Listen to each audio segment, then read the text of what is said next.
السلام عليكم ورحمة الله وبركاته. بسم الله والحمد لله والصلاة والسلام على رسول الله وعلى آله وأصحابه الفائزين برضا الله أما بعد. ഫിഖ്ഹ് പാഠം 305. വ്രതാനുഷ്ഠാനം എന്നു പറയുന്നത് അള്ളാഹുവും അടിമയും തമ്മിൽ മാത്രം ബന്ധപ്പെടുന്ന, അള്ളാഹുവും അടിമയും മാത്രം അറിയുന്ന ഒരു സ്വകാര്യ ഇബാദത്താണ്. തികച്ചും രഹസ്യമായ ഒരു ആരാധനയാണ്. മറ്റു ആരാധനകളെ അപേക്ഷിച്ച് നോമ്പിന് അങ്ങനെ ഒരു സവിശേഷതയുണ്ട്. അതുകൊണ്ടാണ് അള്ളാഹു സുബ്ഹാനഹു വ തആല ഖുദ്സിയായ ഹദീസിലൂടെ അസ്വൗമു ലീ എന്നു പറഞ്ഞിട്ടുള്ളത്. നോമ്പ് എനിക്കുള്ളതാണ് എന്ന് പറഞ്ഞാൽ മറ്റു കർമ്മങ്ങളെല്ലാം നാം ചെയ്യുന്നത് അള്ളാഹുവിന് വേണ്ടി അല്ല എന്നല്ല, മറിച്ച് നോമ്പ് അള്ളാഹുവിന് വേണ്ടി മാത്രം ആത്മാർത്ഥമായി തനിച്ച് അവന് വേണ്ടി മാത്രം അവൻ്റെ പൊരുത്തം ഉദ്ദേശിച്ചുകൊണ്ട് മാത്രമേ ഒരു അടിമക്ക് നിർവഹിക്കാൻ കഴിയൂ. കാരണം നോമ്പ് എടുത്തില്ലെങ്കിലും നോമ്പ് നോറ്റിട്ടില്ലെങ്കിലും ആർക്കും പ്രത്യക്ഷത്തിൽ വായിച്ചെടുക്കാൻ കഴിയില്ലല്ലോ. അപ്പോൾ നോമ്പെടുക്കുന്നത് അള്ളാഹുവിനെ പ്രീതിപ്പെടുത്താൻ വേണ്ടി മാത്രമാണല്ലോ.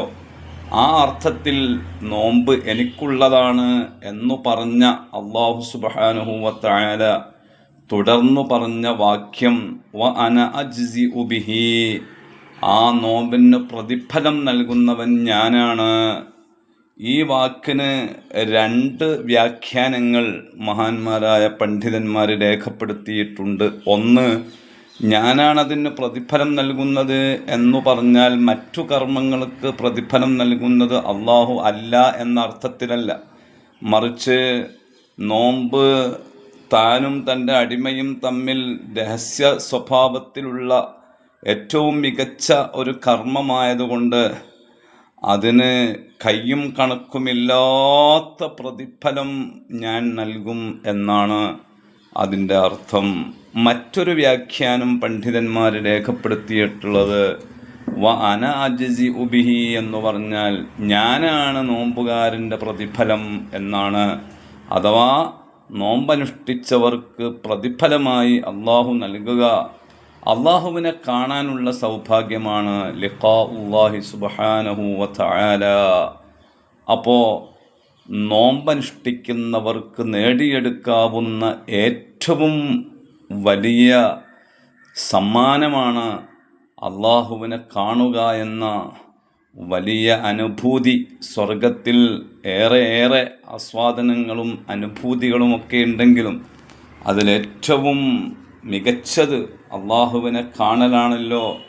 ആ കാണുക എന്ന വലിയ സമ്മാനം, വലിയ ആസ്വാദനം അത് നേടിയെടുക്കാൻ നോമ്പ് കൊണ്ട് നമുക്ക് സാധ്യമാകുന്നു. അള്ളാഹു സുബ്ഹാനഹു വ തആല ഇത്രയേറെ പ്രതിഫലാർഹമായ നോമ്പനുഷ്ഠിക്കാൻ നമുക്കെല്ലാവർക്കും ഭാഗ്യം ചെയ്യട്ടെ. ആമീൻ. അസ്സലാമു അലൈക്കും വറഹ്മത്തുള്ളാഹി.